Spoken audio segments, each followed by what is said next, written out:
At 61, I had learned to temper my expectations of life.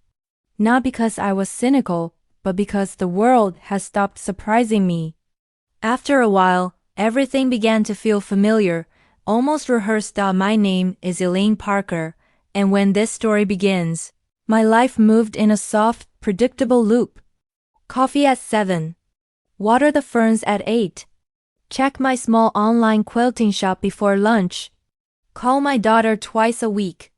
Sit on the porch at sunset, listening to the wind whisper through the old maple tree. It was safe, comfortable, familiar, and yet there was a quiet emptiness in it, one I had trained myself not to notice. It hadn't always been this way. Once, I was a woman who traveled, who built things with her hands, who sang loudly in the car even when strangers stared at red lights. I had been bold without trying, alive without effort. But after losing my husband, then my mother, and watching my daughter move 3 states away, my world slowly shrank. I folded it inward until it became something small and manageable. Something that didn't ask much of me. I didn't realize how much of myself I had sealed away. But life has a strange habit of waking you up when you least expect it. For me, that awakening arrived in the form of a wooden box that seemed to belong nowhere. It came on a Wednesday morning. A package I didn't remember ordering, addressed in handwriting I didn't recognize. I assumed it was a mistake until I noticed the note. For the next chapter, Caleb. My breath caught. Caleb Harper had been my husband's closest friend. A broad-shouldered man with kind eyes and laugh lines deeper than his wrinkles. They had built houses together, shared tools, jokes, and long-held dreams. After my husband passed, Caleb drifted away, not unkindly, just quietly. We spoke now and then, but our lives moved on separate paths. So why had he sent this?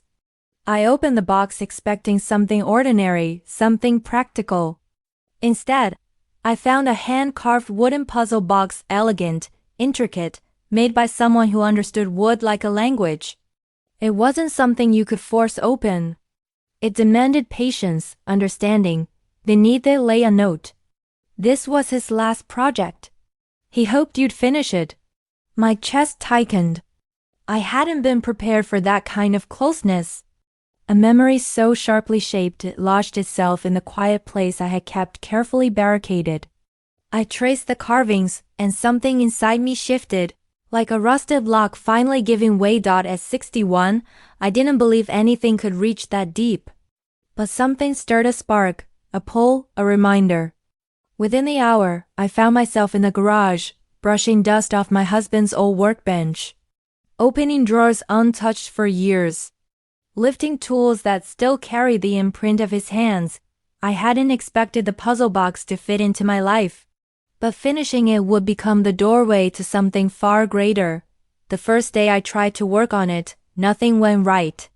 Hinges refused to align. Tiny dowels snapped. My hands trembled with the uncertainty of someone who hadn't created anything in a very long time. Then, I heard footsteps in the driveway. Caleb stood there, hands tucked into his pockets, wearing a hesitant smile. "I was hoping you'd open it," he said. "I did," I replied softly. "I just didn't expect all of this." For a moment, neither of us spoke. Then he stepped into the garage, his gaze drifting over the dust-covered tools and the lonely workbench. He would have wanted someone to finish what he started. Caleb said gently. "I know," I whispered. "I just didn't think I could." Caleb smiled, calm and certain. "You can. You always could." The confidence in his voice startled me. No one had spoken to me like that in years, with faith, with certainty. It stirred something in my chest that had been dormant far too long. "Come by tomorrow," he said. "I'll help you sand the edges." I nodded. No fireworks. No grand declarations. Just like that, another door opened. The following week settled into a quiet rhythm.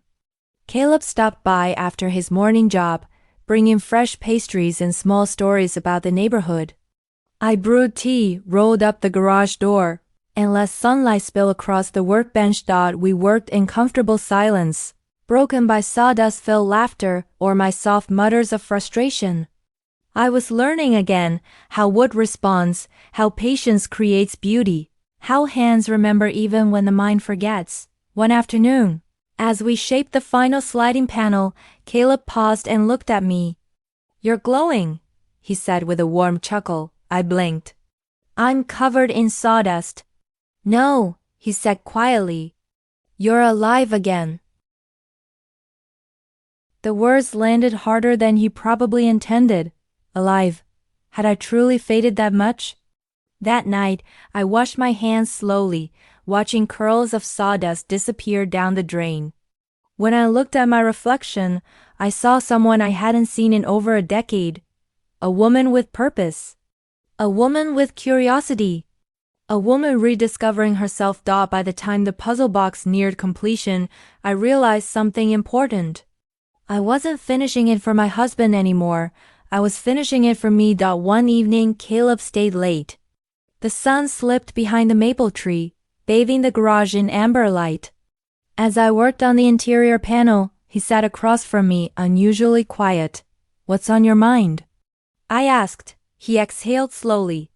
"I wasn't sure if I should tell you this, but he wanted you to keep building." My throat tightened. After he got sick, he told me he hoped you'd come back to the workshop someday. Caleb continued. "He said you were always more creative than he was. Said you stopped believing in yourself." I closed my eyes. My husband had always believed in me more than I ever had. When I opened them, Caleb was watching me with that same steady faith. "Ella," he said gently, "you're not done. Life isn't done with you." Something opened so wide in my chest I almost couldn't breathe. Not grief, not pain, but possibility. At 61, I never expected to feel that again.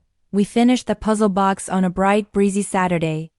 When the final piece clicked into place, a hollow sound echoed and a small drawer slid open.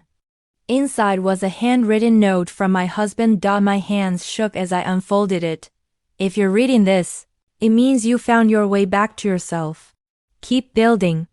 Keep living. You're stronger than you know." I pressed the paper to my chest as tears slipped quietly down my cheeks. Caleb rested a hand on my shoulder, steady, respectful. "You did it," he murmured. "No," I whispered. "We did." But even as I said it, I knew the truth.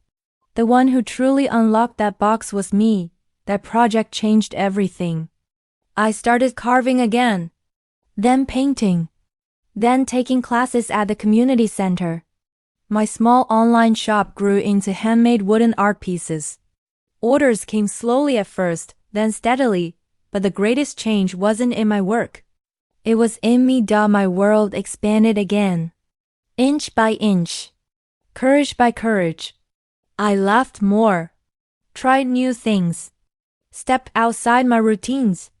I let myself feel deeply again, and Caleb stayed in my life, not to replace my past, but to walk beside my future.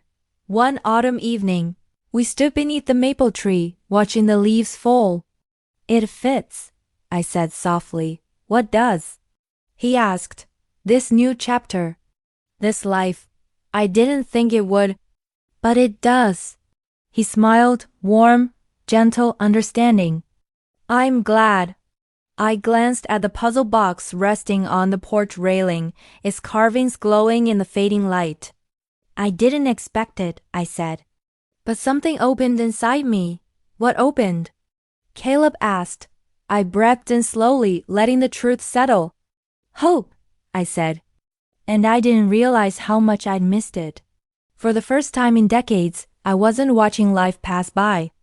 I was living it again fully, bravely. At 61, I learned that some doors inside us never truly close. They simply wait for the right moment and the courage to open once more.